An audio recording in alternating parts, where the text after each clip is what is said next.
तुम्ही पाहू शकता या ठिकाणी कोंबड्या, हे बघा भरपूर अशा कोंबड्या आहेत. तर आता कोंबड्या कुठेही अंडी देतात. तुम्हाला प्रात्यक्षिक दाखवतो. कोंबड्यांच्यावरती सारखं लक्ष ठेवायला लागतं. कोंबडी कुठं अंडी देईल काय सांगू शकत नाही. आता मगाशी हे बघा या ठिकाणी तुम्हाला दाखवतो. या ठिकाणी एक झाड लावलेलं आहे. झाडं ते शेळ्या मेंढ्या खाऊ नयेत म्हणून या ठिकाणी बांधणी केलेली आहे. आणि कोंबडी दिसलेली मला, तर म्हणलं कोंबडी का बसली ती बघावं. तर कोंबडी हाकवल्यानंतर जे काही दिसते ते तुम्ही प्रत्यक्ष पहा. तुम्हाला दाखवतो. बघा बघा जाळी आहे, हे पाहू शकता तुम्ही. या ठिकाणी कोंबडीने भरपूर अशा अंडी घातलेली आहेत.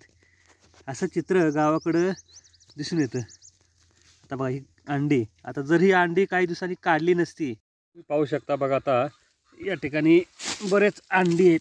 बघा अंडी, आता ह्या अंडी जर मी काढली नसती तर मला वाटतं ह्या ठिकाणी कोंबडीने पिलंच काढली असती.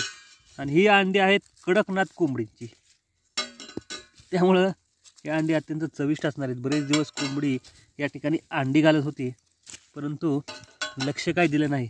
मी असं या ठिकाणी सहज बघितलं तर बघा आता तुम्हाला अंडी दाखवतो. असं दृश्य खूप दुर्मिळ असतं. हे बघा खूप दिवसापासून कोंबडी बहुतेक अंडी घालत असावी. हे बघा अजून दिसतात का पाहूया.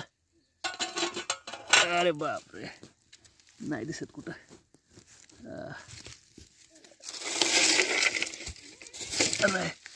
पाहू शकता तुम्ही. 1 2 3 4 5 6 7 8 9 10 11 अंडी या ठिकाणी दिसत आहेत. हे बघा असं एकदम सुंदर दृश्य तुम्ही पाहू शकता. मित्रांनो व्हिडिओला लाईक करा, कारण अशी वेगवेगळी नाविन्यपूर्ण व्हिडिओ आमच्या चॅनलवरती आम्ही टाकत असतो. व्हिडिओला शेअर करा, लाईक करा. नव्याने चॅनल पाहत असाल तर चॅनलला सबस्क्राईब करा.